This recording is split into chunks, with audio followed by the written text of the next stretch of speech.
여러분에게 질문을 하나 드리면서 설교를 시작하겠습니다.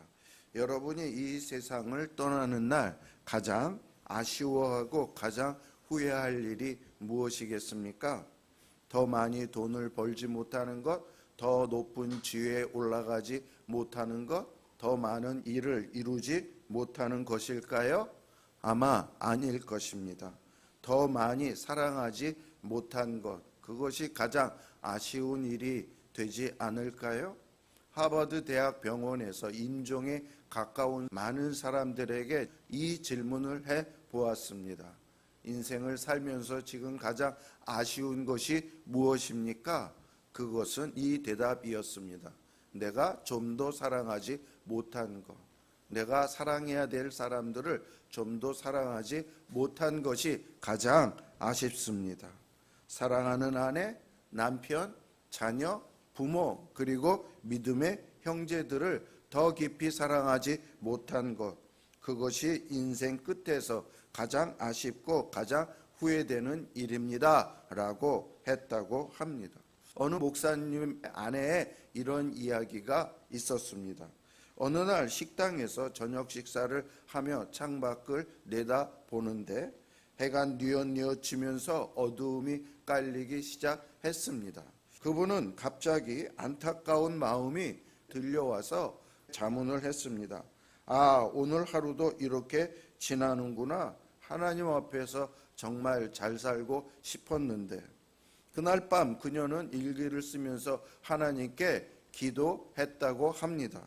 하나님, 정말 하나님 앞에서 잘 사는 것이 무엇일까요? 내가 나머지 생애 동안 전도를 많이 하면서 살아야 할까요? 교회 일을 많이 하면서 사는 것이 하나님을 기쁘시게 하는 일일까요? 말씀을 열심히 가르치는 일일까요? 그랬더니 하나님께서 마음 가운데 응답해 주시기를 이런 마음을 주셨다고 합니다. 그것은 바로 사랑하는 삶이란다. 성도 여러분, 하나님 앞에서 진정으로 잘 사는 삶이 무엇일까요? 그것은 바로 사랑하는 삶입니다. 하나님의 사랑으로 사람들을 사랑하고 살리고 세우는 삶, 이것이 바로 하나님이 기뻐하시는 삶입니다. 오늘 우리가 함께 읽은 말씀이 사랑에 관한 말씀입니다. 고린도전서는 소위 사랑장이라고 말을 하는데 성경에서 사랑에 관한 모든 것을 총합해 놓은 말씀입니다. 우리는 한동안 15주 정도 걸릴 것 같은데 이 말씀을 묵상하면서 하나님이 말씀하시는 사랑, 그리고 우리가 어떻게 사랑해야 할 것인가, 이것에 대해서 함께 묵상해 보도록 하겠습니다. 어느 날 한 율법사가 예수님에게 나와 묻습니다. 예수님에게 시험하기 위해서도 묻습니다. 율법 중에 어느 계명이 가장 큰 계명입니까? 당시 유대 랍비들은 모세의 율법이 613개의 계명으로 이루어졌는데 이 중에 어느 것이 가장 큰 계명이고 그리고 어느 것은 작은 계명인가, 그것에 대해서 논쟁이 늘 있었습니다. 그 질문을 예수님께 하는 것인데 이 질문은 사실 학문적인 질문입니다. 613개의 율법 조항을 잘 알 때에 대답할 수 있는 것인데 예수님이 랍비라고 하는 데에 자기처럼 명문 랍비 학교를 나오지 않았는데 이것에 대해서 어떻게 말을 할 것인가 시험을 하는 중에 있는 것입니다. 그런데요, 예수님은 그들의 의도대로 학문적으로 대답하지 아니하고 생명의 말씀을 그들에게 전해 주셨습니다.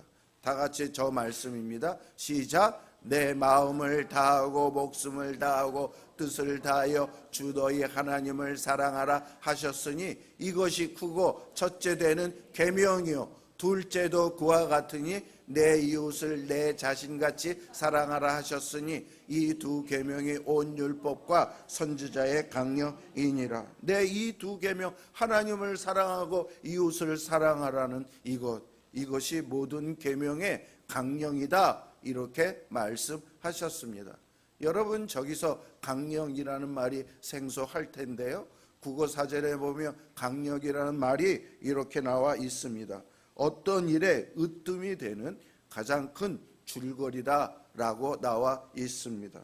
이 구절의 헬라 원문은 더 생생하게 기록되어 있는데요. 모든 율법과 그리고 선지자가 이 두 계명에 달려 있다. 구약 성경은요, 율법서와 선지자가 기록한 선지서 두 개로 구분할 수 있는데, 즉 모든 구약 성경이 이 계명에 달려 있다라는 말씀입니다. 그러므로 이 두 계명, 하나님을 사랑하고 이웃을 사랑하라는 계명을 빼버리면 구약 성경 전체가 매달릴 곳이 없는 성경이 된다라는 말씀입니다. 그뿐 아닙니다. 신약의 핵심도 사랑입니다. 주님은 요한복음 13장에서 이렇게 말씀하셨습니다. 다 같이요. 새 계명을 너희에게 주노니 서로 사랑하라. 내가 너희를 사랑한 것 같이 너희도 서로 사랑하라. 네, 구약의 계명은 이웃을 내 자신과 같이 사랑하라고 했는데요. 예수님이 신약에서는 새 계명을 주셨는데, 이 새 계명은 내가, 예수가 너희를 사랑한 것 같이 너희가 서로 사랑하라 라고 말씀을 하셨습니다. 여러분, 예수님이 우리를 어떻게 사랑하셨습니까? 우리를 구원하시기 위해서 자기 자신을 다 내어놓으시고 죽기까지 한 그 사랑으로 사랑하셨습니다. 즉 아가페의 사랑으로 사랑하라는 말씀입니다. 이처럼 사랑은 가장 큰 계명입니다. 사랑은 구약의 핵심이요 신약의 핵심이요, 사랑은 우리 신앙의 핵심입니다. 삶의 중심입니다. 사랑 없이는 우리는 존재할 수 없고 우리 인생 역시 존재할 수 없습니다. 우리가 신앙생활을 나름 잘한다라고 할지라도 사랑이 없다면 그것은 신앙생활을 한 것이라고 말할 수 없습니다. 본문이 그렇게 말하고 있습니다. 그래서 영국 스코틀랜드의 위대한 설교자 헨리 드러몬드는 이렇게 말했습니다. 사랑하지 않는 것보다 살지 않는 것이 더 낫다. 그가 쓴 저서 사랑이라는 책에서 그렇게 썼습니다. 또 미국의 무디 신학교의 조지 스위트 학장은 이렇게 이야기를 했습니다. 인생에서 사랑을 빼면 남는 게 뭐다? 아무것도 없다. 영이다라고 말합니다. 여러분, 고린도전서 13장에서 지금 그 말씀을 하고 있습니다. 사랑이 없다면 아무것도 아니다. 영어로는 nothing, 아무것도 아니야. 텅텅 비어있다라는 이야기입니다. 그런데 문제가 있습니다. 사랑이 그렇게 중요한 것을 알면서도 왜 우리는 사랑하지 않은 것일까요? 왜 교회 안에서도 사랑하는 것이 이토록 어려운 것일까요? 고린도 교회를 한번 보십시오. 고린도 교회는 참으로 특별한 교회였습니다. 사도 바울이 1년 6개월 동안 그 교회를 개척하며 직접 목회했던 교회였습니다. 그리고 그 교회는 성령의 은사가 충만하고 차고 넘치는 교회였습니다. 고린도전서 1장 7절에 보면 너희가 모든 은사에 부족함이 없이, 은사가 많이 있는 그런 교회였다라고 말을 합니다. 지혜의 말씀, 지식의 말씀, 믿음, 병 고치는 은사, 능력 행함, 예언들, 영들 분별함, 방언 통역 등 없는 은사가 없었습니다. 여러분, 그런데 이 교회의 실제 모습은 어떤지 아십니까? 분열과 파당이 있었습니다. 바울파, 아볼로파, 게바파, 심지어 예수파까지 생겨가지고 서로 팥끼리 싸우고 시기하고 다투었습니다. 또 부유한 교인들과 가난한 교인들 사이에 갈등이 깊게 파져 있었고요. 심각한 음행을 범하는 자도 있었고, 성도 간의 문제를 세상 법정에 가지고 가서 따지는 성도들도 있었고, 그리고 성찬 예식을 함부로 행하는 사람이 있었습니다. 몸의 부활을 부인하는 신자들도 있었습니다. 여러분, 이게 말이 안 되지 않습니까? 은사가 많다면 하나님의 말씀이 잘 이루어지는 교회가 되어야 할 텐데, 그러나 형제를 판단하고 남을 무시하고 정죄하는 일들이 그 교회 가운데 많이 일어나고 있었던 것이었습니다. 모든 은사에 부족함이 없었지만 그러나 가장 중요한 은사가 없었습니다. 그 은사가 무엇입니까? 바로 사랑입니다. 그러므로 바울이 그들을 향하여 선포하기를 너희 신앙은 아무것도 아니다. 고린도 교회 성도들은 왜 이렇게 되었을까요? 그들이 은사를 구하고 사용하는 동기와 태도가 잘못되었기 때문입니다. 그들의 동기는 자기 자신을 위한 이기적인 것이었고 그들의 태도는 은사를 통해 자기를 나타내는 것입니다. 자기를 자랑하는 것입니다. 자기를 내세우는 것입니다. 내가 이제 다른 것 내세울 게 없는데 하나님의 은혜를 줬는데 이게 특별히 나에게만 있는 것 같아요. 그래서 그거 갖고 자랑하는 것입니다. 나는 이런 능력, 이런 은사가 있다. 하나님이 그가 불쌍해서 그에게 줬는데 그걸 자랑하고 있는 것입니다. 마치 자기가 그것을 구비한 것처럼요. 은사를 통해 교회를 섬기는 게 아니라 은사를 통해 자기의 유익을 구하고 자기를 피하라는 데 사용한 것입니다. 그 결과가 어떤 교회가 되었습니까? 혼란한 교회, 난장판의 교회가 되어버린 것을 바울이 지금 지적하고 있습니다. 이것이 오늘 우리에게 주는 교훈은 무엇일까요? 교회의 문제는 은사가 많고 적음이 아닙니다. 예산이 많고 적음이 아닙니다. 신자가 많고 적음의 교회의 문제가 되는 것이 아니라 사랑이 없기 때문에 부족하기 때문에 교회의 문제가 발생한다는 것을 우리는 알아야 합니다. 바울이요 바로 이 지점에서 고린도 전서를 지금 기술하고 있는데 은사에 대해서 기록을 하다가 갑자기 그 기록을 멈춥니다.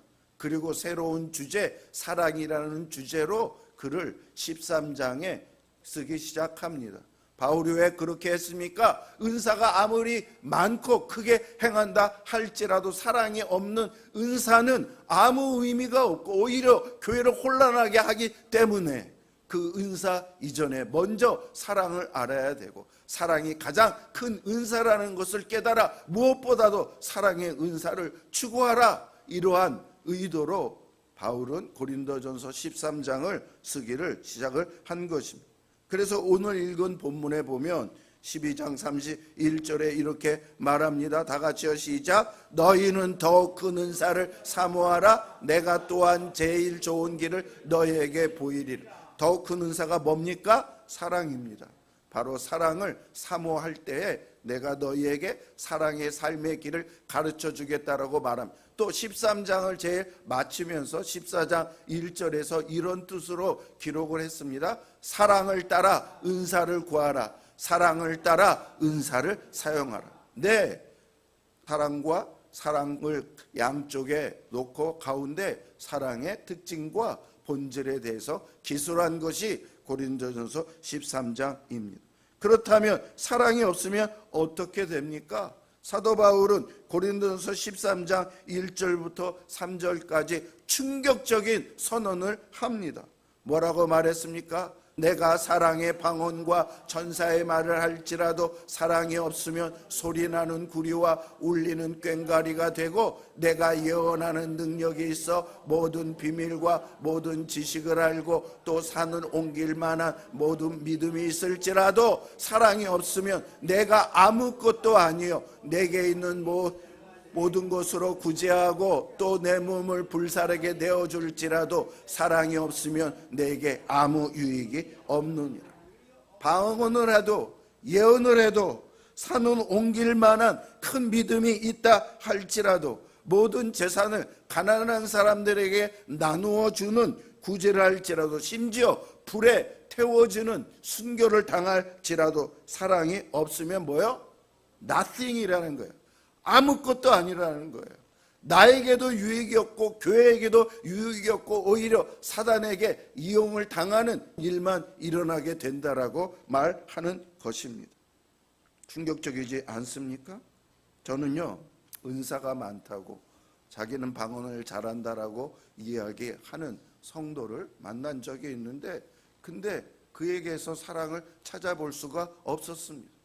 여러분, 본문의 말씀에 따라서 그분에 대해서 말한다면 뭐라고 말할 수 있겠습니까? 아무것도 아니다. 당신의 신앙은 아무것도 아닙니다라고 말할 수밖에 없습니다. 내 얘기가 아니라 오늘 본문 성경의 말씀입니다. 사랑이 없을 때 여러분 어떤 일이 일어나는가요? 내가 한 가지 예를 미국 교회를 통해서 찾아보았습니다. 필이라는 사람이 있었습니다. 이 사람은 결혼해서 아내를 따라 교회를 다니게 되었는데 그 교회가 매우 율법적이고 근본주의적인 교회였습니다. 신앙생활하기가 쉽지 않았는데요. 그러다 이 필이라는 사람이 잘못을 했습니다. 회사 내에서 불륜의 일을 했습니다.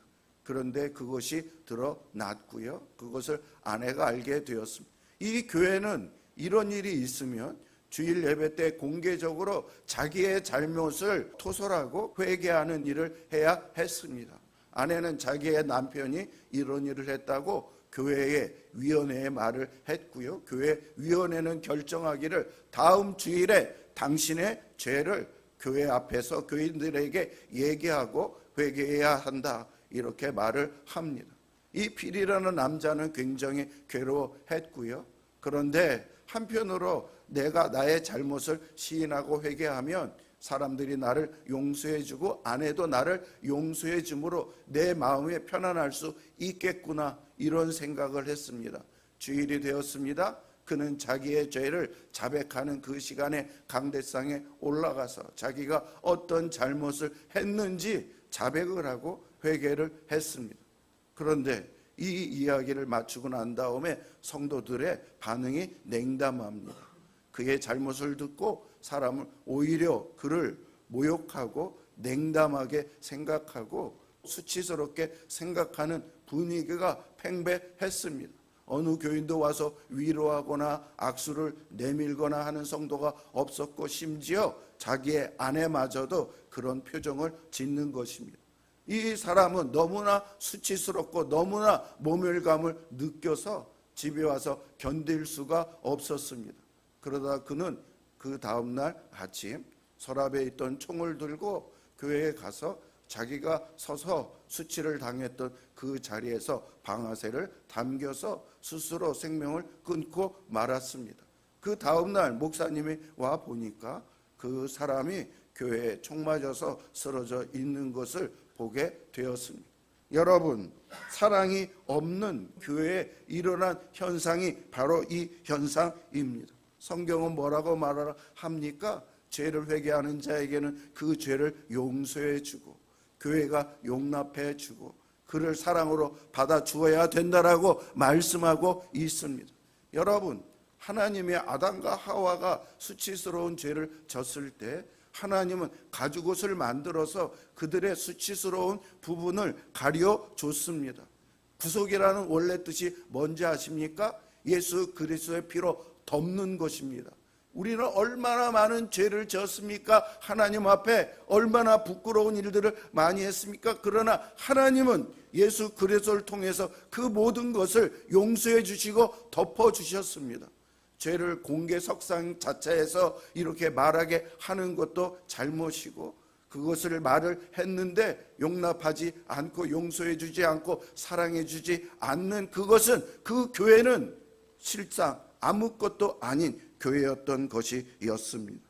여러분, 그들은 입술로는 아무 말도 안 했지만 마음으로 눈으로 비난과 조소와 경멸의 돌팔질을 했습니다. 그 사람은 결국 이 돌팔질에 맞아서 죽게 된 것입니다. 우리는 많은 경우에 말로는 그렇게 말하지 않지만 행동으로, 마음으로, 눈짓으로 그 사람의 잘못을 정죄하고 판단하고 심판하는 일들을 얼마나 교회가 행하고 있는지요. 예수님은 남의 눈에 티가 있는 것을 보기 전에 내 눈에 있는 들보를 보라고 말합니다. 사람은 본능적으로 자기 자신에게는 여유롭고 자비롭고 다른 사람에게는 심판을 잘하는 마음을 가지고 있습니다. 그렇다면 여러분, 사랑이란 정확히 무엇일까요? 세상에서 사람들은 사랑에 대해서 정의하기를 따뜻한 감정이라고 생각을 합니다. 좋은 느낌, 설레는 마음, 포근한 정서. 그런데 여러분, 성경에서 말하는 사랑은 그런 차원이 아닙니다. 훨씬 깊고 훨씬 넓고 훨씬 강합니다. 성경이 말하는 사랑은 하나님과 사람을 향해 온당한 행동을 유발하는 그러한 사랑입니다. 사랑이 있는 사람은요, 하나님을 공경하고 싶어집니다. 하나님을 예배하고 싶어집니다.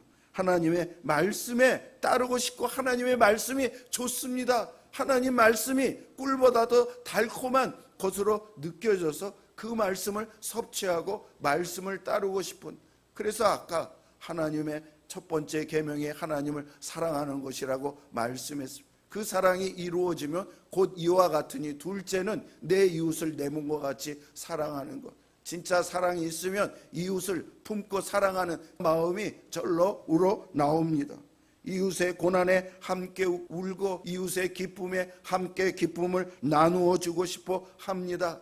잘못된 이웃을 용서하고 싶고 찢어진 상처를 싸매어 주고 싶어 집니다. 믿음이 약한 자를 정죄하지 않고 아직 영적으로는, 나이는 성인이고 어린이지만 영적으로는 어린 수준이기 때문에 내가 믿음이 성장할 수 있도록 도와줘야 되겠구나 기도하고, 그리고 도와줘야 되는 것이 바로 신자의 모습이고 사랑 있는 신자의 모습이 되는 것입니다.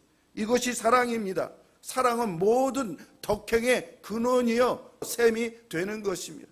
사랑이 있다면 다른 모든 선한 모습이 나타나요. 그래서 갈라디아서 5장 22절 23절에 보면 다 같이요, 시작. 오직 성령의 열매는 사랑과 희락과 화평과 오래 참음과 자비와 양성과 충성과 온유와 절제니 이 같은 것을 금지할 법이 없느냐. 성령의 열매는 사랑, 그리고 영어 성경에 보면 그 다음에 관계대명사 that 이렇게 나옵니다. 무슨 말이냐면 성령의 열매는 사랑인데, 사랑이 있다면 그 다음에 희락과 화평과 오래 참음과 자비와 양성과 충성과 온유와 절제, 이런 것들이 나타난다라고 말을 하고 있는 것입니다. 그래서 팀 켈러 목사님은 이렇게 말씀했습니다. 사랑이 없는 믿음은 영혼 없는 몸이 죽은 것과 같습니다. 사랑은 믿음의 생명이요 영혼입니다 라고 말했습니다. 또한 사도 요한은 요한 1서에서 이렇게 사랑에 대해서 말을 했습니다. 다 같이요, 시작. 사랑하지 아니하는 것은 하나님을 알지 못하나니 이는 하나님은 사랑이십니다. 하나님이 뭐라고요? 사랑이기 때문에 내가 하나님을 믿습니다. 하나님을 체험했습니다. 하나님을 만났습니다. 그렇다면 그 사랑이, 하나님의 사랑이 나도 영향받고 나도 받아서 나도 사랑의 삶을 나타내야만 된다라는 말씀입니다. 그런데 사랑이 안 나타나요? 사랑의 모습이 없어요. 그러면 그 사람은 하나님을 지식적으로 안 거지 진짜 하나님을 만났거나 하나님을 믿은 것이 아닙니다. 이것이 바로 사랑의 본질입니다. 사랑은 단순한 감정이 아닙니다. 단순한 친절이 아닙니다. 사랑은 하나님을 아는 것의 증거예요. 여러분, 안다는 것, 경험한다는 것입니다. 내가 아내를 안다고 말하는 것처럼 하나님 안에 거하는 자의 삶의 열매가 사랑입니다. 그런데 바로 이 지점에서 많은 사람들이 이렇게 말하곤 합니다. 저도 사랑해야 되는 거 알아요. 그런데 그게 안 돼요. 저 사람만큼은 사랑하기가 싫어요. 사랑할 수가 없어요. 이렇게 말을 합니다. 그 마음 이해합니다. 여러분, 사람의 죄된 본성은 사랑보다는 이기심, 자기 중심의 마음이 있기 때문에 그런 거 하기가 힘듭니다. 우리는 사랑받고 싶어 하지만 사랑 주기는 힘들어 합니다. 우리는 사랑의 열매를 원하지만 사랑의 뿌리 내리는 것은 힘들어 합니다. 바로 이 지점에서 바울이 복음을 선포합니다. 우리가 왜 사랑할 수 있고 왜 사랑해야 하는지. 다 같이요, 시작. 소망이 우리를 부끄러워하지 아니하면 우리에게 주신 성령으로 말미암아 하나님의 사랑이 우리 마음에 부은 바 되었습니다. 성령으로 말미암아 우리 안에 무엇이 부어졌다고요? 하나님의 사랑이 부어졌다고. 여러분, 예수 믿는 것은 성령이 나에게 들어와서 성령이 거듭나게 해서 믿게 된 것인데, 그때 성령만 함께 오는 게 아니라 무엇이 같이 들어오냐면 사랑이 우리 마음에 부은 바 되었다라고 했어요. 여러분, 저 부음바가 영어 성경에 보면 과거 완료형으로 됐습니다. 이미 예수 믿을 때 성령으로 거듭나서 성령으로 거듭날 때 사랑이 내 마음 안에 부음바 되어서 우리는 성령의 인격과 도우심으로 사랑하는 삶을 살 수 있게 됐다라는 거예요. 근데 왜 사랑하지 않습니까? 왜 사랑하지 못한다라고 말을 합니까? 그것은 솔직히 다시 말씀드리면 성령으로 거듭나지 않았습니다. 나는 성령이 내 안에 없습니다라고 말하는 것과 마찬가지예요. 왜? 성령으로 거듭났다면 같은 시간에 사랑이 우리 마음에 부은 바가 되었기 때문입니다. 그러므로 나는 저 사람을 사랑할 수 없어요, 이러한 핑계를 대면 안 됩니다. 그런데 여러분, 사랑하기 위해서 우리가 반드시 알아야 할 것은, 사랑을 위해서는 반드시 필요한 것이 희생이라는 것입니다. 하나님께서도 우리를 사랑하셨기에 자기의 아끼는 독생자 예수 그리스도를 우리를 위하여 성육신하고 내어주신 희생을 하지 않으셨습니까? 예수님도 우리를 사랑하시기에 자기 자신을 십자가에 내어주고 죽게까지 하는 희생을 하지 않으셨습니까? 우리도 사랑을 하기 위해서는 자기 부인, 자기 희생, 그것이 있어야만 합니다. 그래서 로마서 5장 8절에 이렇게 말을 합니다. 같이요, 시작. 우리가 아직 죄인 되었을 때 그리스도께서 우리를 위하여 죽으심으로 하나님께서 우리에 대한 자기의 사랑을 확증하셨느냐. 하나님이여, 내가 너를 사랑한다라는 증거로, 무슨 증거를 내세웠냐면 아들을 우리를 위하여 이 땅에 보내시고, 예수님이 오셔서 얼마나 고생하셨습니까? 사람의 몸을 입고 얼마나 핍박하셨습니까? 그러다 결국 그분의 마지막 인생은 십자가에 달려 죽음을 당하시고 고통 중에 최고의 고통을 당하신 것입니다. 사랑을 베푸셨어요. 바울은 이걸 깨닫고, 야, 엄청난 사랑을 내가 받았구나, 엄청난 사랑의 빚을 졌구나, 내가 이제부터 내 나머지의 인생은 이 사랑의 빚을 갚는 삶을 살아야 되겠다 하면서 그는 어느 곳에 가든지 그리스도의 사랑을 선포했고, 어느 곳에 가든지 그리스도의 사랑을 나타내는 삶을 산 것입니다. 여러분 빚쟁이입니다. 죄송하지만 다른 빚쟁이가 아니라 그리스도의 엄청난 값으로 따질 수 없는 빚을 진 우리인데, 그 빚을 우리도 정말 상환하는 삶을 100분의 1, 1000분의 1이라도 좀 살아야 되지 않겠습니까? 오늘 이 자리에 우리 자신을 한번 돌아봅시다. 가정에서 가족을 사랑하며 교회에서 믿음의 형제 자매를 우리가 사랑하고 있는지요? 가정에서 교회에서 구체적으로 조그만 일이지만 사랑하기를, 실천하기를 결단하십시오. 그러기 위해서는 희생을 감수해야 됩니다. 여러분, 잘못한 것 하나님도 눈 감아 주시고 사랑해 주시는데, 우리 누가 잘못하면 얼마나 잘못합니까? 또 잘하면 얼마나 잘합니까? 하나님 앞에서 다 마찬가지인데, 제발 판단 중지.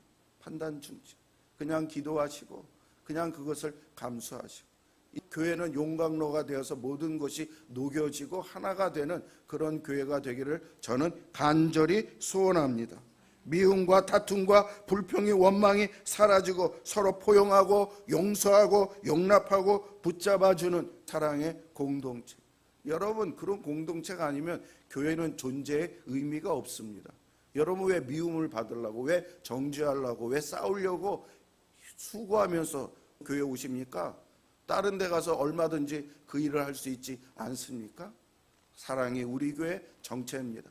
사랑이 우리 교회 모든 것입니다. 사랑합시다. 그럴 때 하나님께서 우리의 모습을 통해서 하나님의 영광을 받으실 것입니다.